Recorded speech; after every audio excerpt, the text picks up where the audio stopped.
Assalamualaikum warahmatullahi wabarakatuh. Jumpa lagi pada mata kuliah geometri, program studi Tadris Matematika Universitas Islam Negeri Mataram.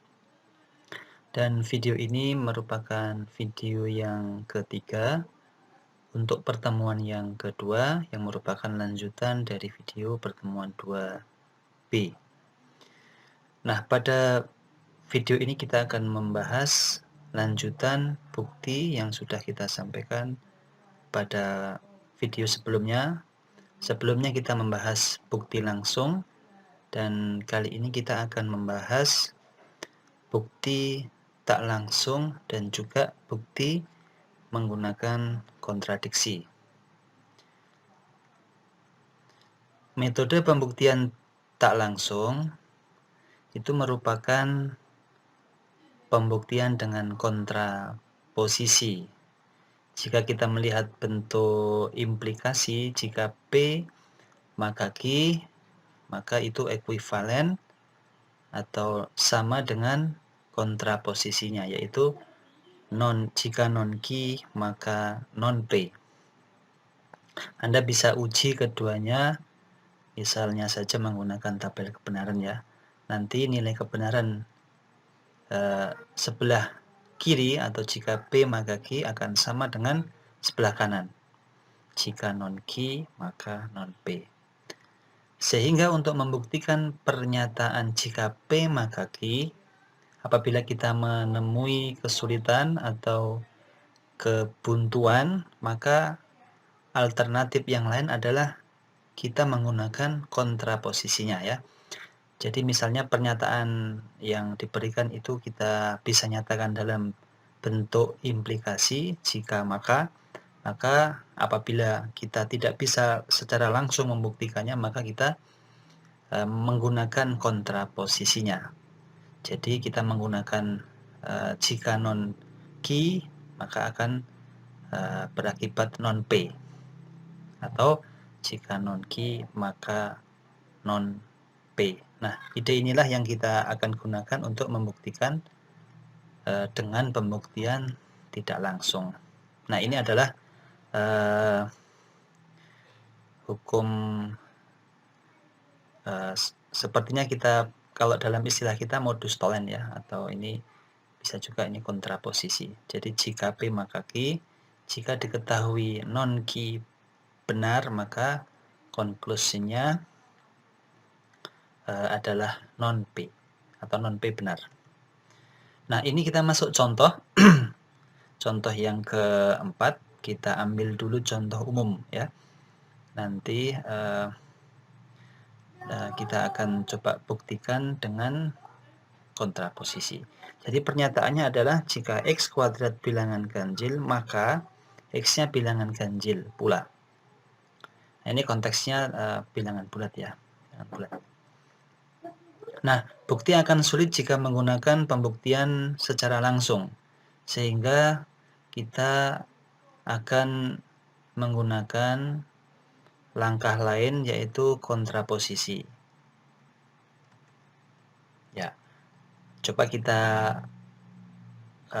misalnya paksakan dengan bukti langsung pernyataan tadi ya.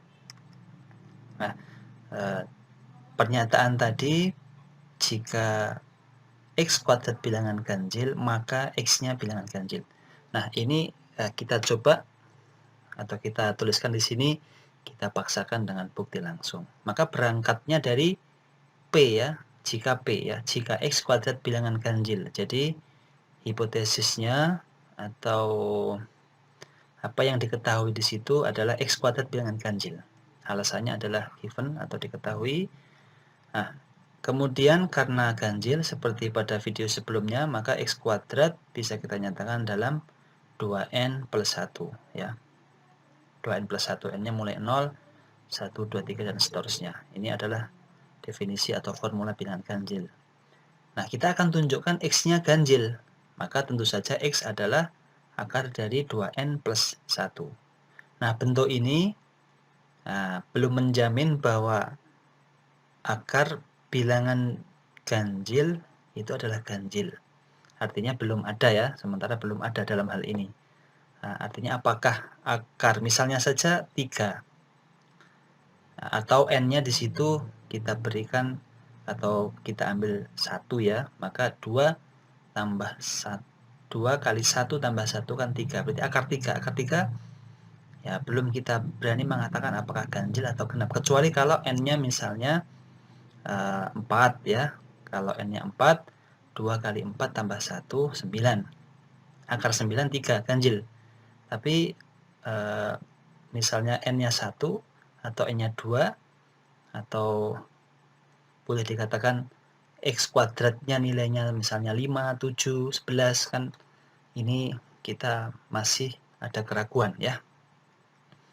Nah, sehingga pada tahap ini kita tentu tidak berani melanjutkan dan tidak berani mengklaim bahwa akar dari 2n+1 itu ganjil. Jadi klaim kita belum terjamin atau belum tentu valid. Sehingga kita gunakan kontraposisi, maka pernyataan tadi jika x kuadrat bilangan ganjil maka x bilangan ganjil itu kita bawa ke dalam kontraposisinya dan ekuivalen tentunya. Kontraposisinya tentu saja adalah jika non Q maka non P ya. Q-nya adalah x bilangan ganjil, maka non Q-nya adalah x bilangan tidak ganjil. Ya, itu adalah non Q. Jika non Q maka non P. Nah, P-nya di sini x kuadrat bilangan ganjil. Maka non P-nya adalah x kuadrat bilangan tidak ganjil. Nah, tidak ganjil di sini bisa kita terjemahkan atau bisa kita artikan bilangan bulat kalau tidak ganjil pasti genap ya. Maka bisa kita tuliskan jika x bilangan genap, maka x kuadrat bilangan genap. Nah, yang warna merah ini setara ya atau ekuivalen. Jadi yang di atas ini adalah soal atau pernyataan yang sebenarnya ini. Karena tadi kita ada kendala ya atau mentok di akar tadi, akar 2n+1, maka kita rubah ini ke kontraposisinya. Jadi pernyataan ini sama dengan ini. Kalau ini sulit dibuktikan, maka kita gunakan ini. Nah, sekarang pernyataan terakhir ini yang akan kita kemudian buktikan. Jadi kalau saya membuktikan yang ini, ya kursor saya ini ya, maka sesungguhnya saya telah membuktikan yang ini. Seakan-akan tidak langsung ya, pernyataan aslinya awalnya ini, atau awalnya ini, tetapi saya membuktikan ini. Makanya kita sebut seakan-akan buktinya tidak langsung. Nah, pernyataan yang ini tentu lebih mudah kita buktikan ya. Jika x bilangan genap, maka ya alasannya given ya, karena sudah kita rubah ke dalam bentuk kontraposisi, maka x bisa kita nyatakan dengan 2n ya. N bilangan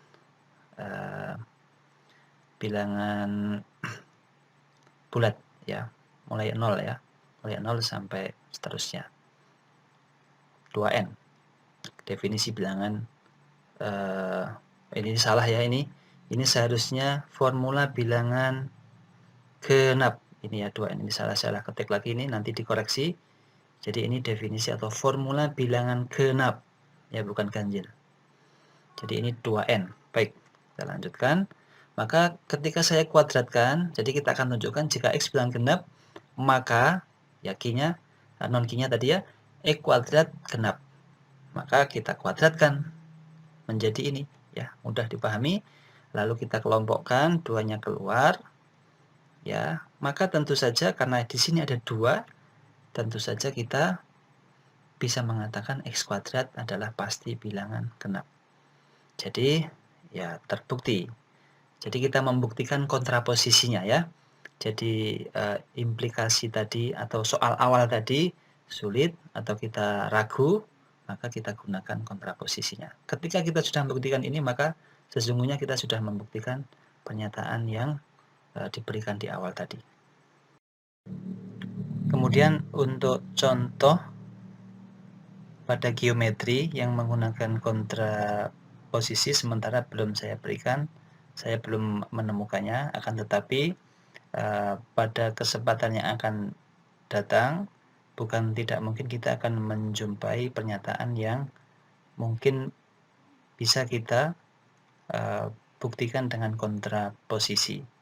Jadi tidak mengapa, yang penting alur atau ide pembuktian menggunakan kontraposisi ini yang perlu kita pahami, sehingga nanti ketika menjumpai problem dalam geometri, caranya pun atau idenya pun sama.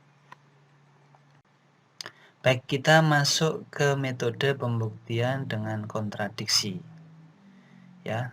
Nah, sekarang pembuktian dengan kontradiksi ini kita katakan dia memang lebih rumit ya, atau cenderung tidak mudah dan ya unik. Nah, dalam membuktikan kebenaran implikasi jika P maka Q, maka kita berangkat dari diketahui P dan non-Q. Jadi untuk pembuktian kontradiksi, P-nya adalah hipotesis atau given, dan kita menganggap atau berasumsi non-Q, benar bahwa non-Q, kita asumsikan atau kita misalkan. Nah, berangkat dari dua asumsi ini kita akan sampai pada suatu pertentangan atau kontradiksi.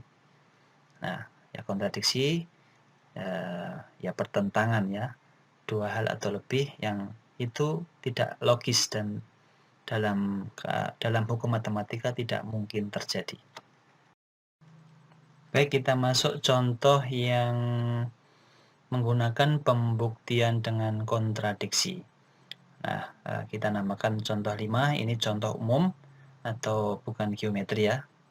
Saya berikan sekali lagi agar kita paham alurnya atau ide dari pembuktian tersebut.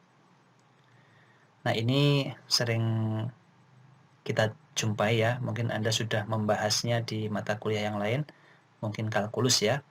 Jadi pernyataannya adalah buktikan bahwa tidak ada bilangan rasional R sehingga jika dikuadratkan atau R kuadrat nilainya sama dengan 2. Pernyataan ini dalam redaksi yang lain bisa saja berbunyi seperti ini ya.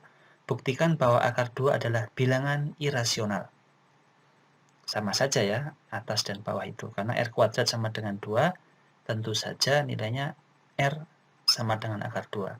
Dan tidak ada bilangan rasional, maka tentu saja yang dimaksud adalah irasional. Atau boleh juga dalam redaksi lain ya, jika R sama dengan akar 2, maka ya R bilangan irasional. Atau buktikanlah bahwa R itu irasional. Baik, bukti ini jika menggunakan bukti langsung dan juga tak langsung tentu sulit ya. Anda mungkin akan lebih baik coba dulu ya. Coba silahkan dicoba. Nah, sehingga dengan kontradiksi kita gunakan asumsi tadi. Ya, berangkat dari non-Q. Jadi, kita asumsikan, kita andaikan, atau kita misalkan bahwa R-nya bilangan rasional. Kita akan tunjukkan nanti R-nya bilangan irasional ya. Tetapi di sini pengandaiannya adalah sebaliknya. R bilangan irasional. Ya, karena kita asumsikan, kita pegang ini ya, bahwa R bilangan rasional, maka nilainya R adalah sama dengan P per Q. Dengan Q-nya tentu saja tidak sama dengan 0, dan FPB dari P dan Q adalah sama dengan 1. P dan Q adalah bilangan bulat ya, karena setiap bilangan rasional bisa dinyatakan dalam bentuk P per Q. Nah, FPB-nya sama dengan 1. Artinya ini merupakan pecahan terkecil ya. Kalau P-nya 2, Q-nya 4, tentu saja bisa kita sederhanakan menjadi 1 per 2. Jadi FPB-nya hanya 1. Nah, jadi tidak mungkin P dan Q ini dua-duanya genap. Ya, mengapa? Karena kalau dua-duanya genap, FPB-nya 1 dan 2 ya. Jadi yang mungkin adalah P dan Q ini sama-sama ganjil atau ganjil dan genap. Nah, kita masukkan sekarang, tadi R-nya adalah akar 2, kita substitusi R-nya sama dengan akar 2. Kita proses, kita kuadratkan kedua ruas, maka menjadi 2 sama dengan P kuadrat per Q kuadrat. ya. Kemudian kita lanjutkan, kita kalikan Q kuadrat, karena tadi tidak sama dengan 0 ya, kita kalikan Q kuadrat menjadi 2Q kuadrat sama dengan P kuadrat. Nah, kita lihat di sini, kita analisis di sini ya. Nah, ini yang saya katakan bahwa dalam bukti kontradiksi membutuhkan analisis dan kejelian ya. P kuadrat sama dengan 2Q kuadrat, di sini ada 2. Ya, ini bilangan bulat ya, bilangan bulat juga. Maka pasti P kuadrat adalah bilangan genap. Ya, karena di sini ada 2. Ya, karena P kuadrat genap, maka P adalah bilangan genap. Ya, karena P kuadrat genap, maka P pasti genap. Ya. Kenapa kita tahu ini? Ya, karena ini setara dengan jika P ganjil, maka P kuadrat ganjil, ya kan? Jika P kuadrat genap, maka P genap itu setara dengan kontraposisinya ya.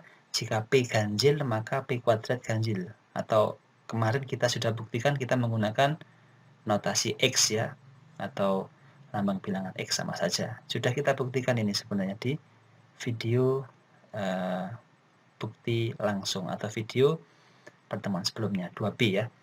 Nah, akibatnya karena P genap, Q harus ganjil ya, karena tadi FVP-nya adalah 1. Ya, jadi kalau P genap nggak mungkin Q-nya genap juga. Baik. Nah, sekarang kita berangkat lagi dari sini ya. P-nya genap ini, P-nya genap. Kita pegang dulu ya, kita dapat satu kesimpulan. Yang pertama, Q-nya ganjil. Lalu berangkat dari sini, P-nya genap. Nah, P genap kita nyatakan dengan 2N ya. Nah, sebelumnya sudah kita bahas juga. Masukkan ke dalam persamaan yang ini. Ini ya. Jadi masukkan ke sini menjadi 2Q kuadrat ya sama dengan 4N kuadrat. Ini saya tulis lagi ya ini ya. Ini sama ini sama. Jadi P kuadratnya saya ganti 2N dalam kurung kuadrat menjadi 4N kuadrat. Ya, saya kalikan setengah, ini menjadi Q kuadrat sama dengan 2N kuadrat. Nah, dari sini Q kuadrat sama dengan 2N kuadrat. Tentu Q kuadrat adalah bilangan genap. Ya, karena Q kuadrat genap, maka Q genap. Ya, sama seperti ini tadi. Dan muncul suatu kontradiksi, karena tadi Q-nya ganjil. Di sini kok Q-nya juga genap.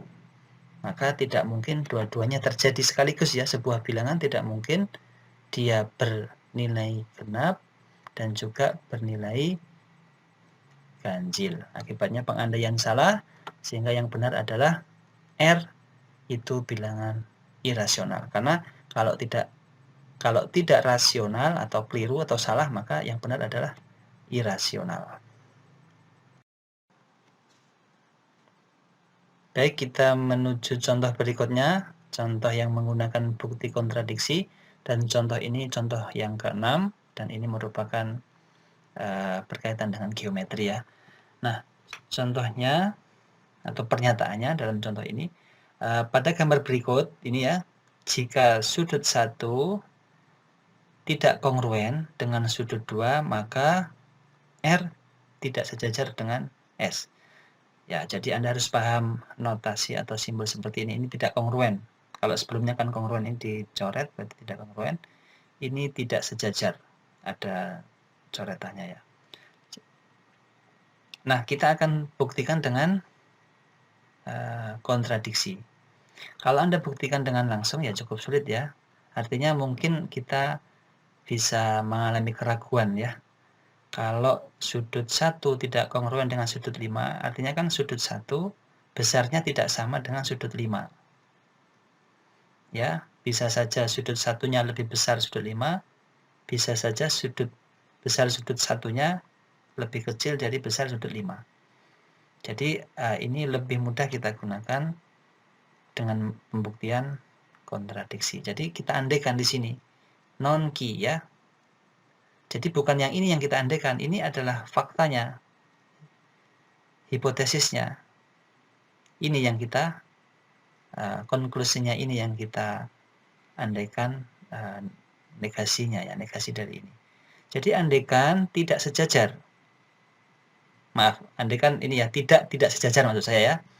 Ya tentu saja negasi dari ini ya sejajar ya. Tidak sejajar kan berarti ini sejajar ya maksudnya ya. Jadi ini kita andaikan sebaliknya. Kalau di sini tidak sejajar, pengandaiannya sejajar ya. Kemudian garis transversal, ini namanya transversal ya, nanti Anda akan pelajari.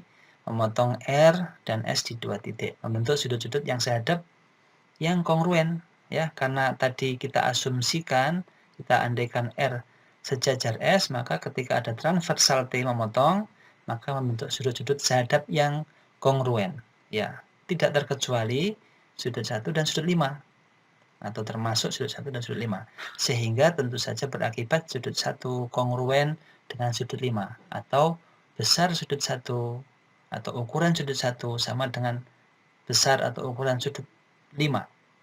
Tetapi ini kontradiksi dengan yang diketahui atau fakta yang diberikan di soal bahwa keduanya tidak kongruen.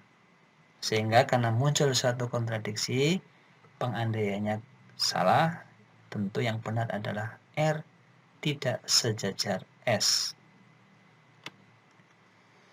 Nah, baik ya, itu adalah contoh yang terakhir untuk pertemuan ini, dan nanti pada pertemuan berikutnya kita akan banyak membahas pembuktian-pembuktian. Jadi jika Anda membaca bukti-bukti yang kita berikan tadi atau yang sama-sama kita lihat tadi belum terlalu paham, tentu tidak masalah, nanti Anda harus mempelajari kembali, artinya pertemuan berikutnya Anda akan lebih insya Allah lebih memahami setelah mengetahui banyak definisi, memahami banyak definisi, aksioma, dan juga sering membaca bukti dan juga membuktikan, tentu Anda akan sekali lagi terlatih. Baik, ini tambahan sumber belajar yang lain, Anda bisa melihat perkuliahan Prof. Edi Tribaskoro, dosen ITB, di YouTube ini ya. Alamatnya ini, judulnya atau perkuliahannya adalah Strategi dan Metode Pembuktian. Jadi selain yang saya berikan 3 tadi, ada jenis-jenis pembuktian yang lain atau metode yang lain, Anda bisa lihat dan bisa Anda jadikan sebagai tambahan ya. Sementara yang saya berikan adalah 3. Jadi kalau bukti langsung tidak bisa, 1 ya, gunakan yang kedua, tidak langsung. Tidak langsung tidak bisa, gunakan dengan kontradiksi. Nah, seringkali geometri nanti berkutat di 3 itu ya, tapi tidak menutup kemungkinan kita mungkin ada beberapa kasus yang menggunakan di luar itu, sehingga saya sarankan untuk melihat video ini ya jika memiliki kesempatan atau waktu. Kemudian saya berikan tugas, ini karena berkaitan dengan bukti, coba carilah minimal 3 bukti Pythagoras dan tuliskan di buku masing-masing ya, minimal 3 bukti ya, atau 3 saja ya. Cari silahkan di manapun, di banyak sumber, buku atau internet. Kemudian tuliskan di buku dan pahami. Tentu setelah dituliskan, ya tentu Anda harus pahami, ini yang penting ya. Setelah ditulis, pahami pembuktian itu, lalu kira-kira Anda tentukan termasuk metode apa pembuktian yang Anda tulis itu. Ya, ini teorema yang kita kenal sejak SD ya. Dan ini banyak sekali pembuktiannya maksud saya. Tidak hanya 3 ya, mungkin bisa puluhan ya. Nah, ini referensi yang kita gunakan di pertemuan yang kedua ini, baik pertemuan pada video pertemuan 2A, pertemuan 2B, dan pertemuan ini 2C. Yang kita gunakan ini mungkin ada referensi yang saya luput menuliskannya, saya mohon maaf ya. Terima kasih atas perhatiannya. Dan sekali lagi tugas yang saya berikan di pertemuan kedua ini adalah 2 ya. Yang di pertemuan video pertemuan 2A saya minta untuk menuliskan minimal 10 definisi, kemudian minimal 10 aksioma atau postulat yang ada di referensi, dan tugas yang sebelumnya tadi yang ini ya. Menuliskan minimal 3 bukti teorema Pythagoras yang Anda bisa cari di berbagai sumber. Baik, terima kasih atas perhatiannya. Kita akhiri untuk pertemuan yang kedua ini. Terima kasih atas perhatiannya. Assalamualaikum warahmatullahi wabarakatuh.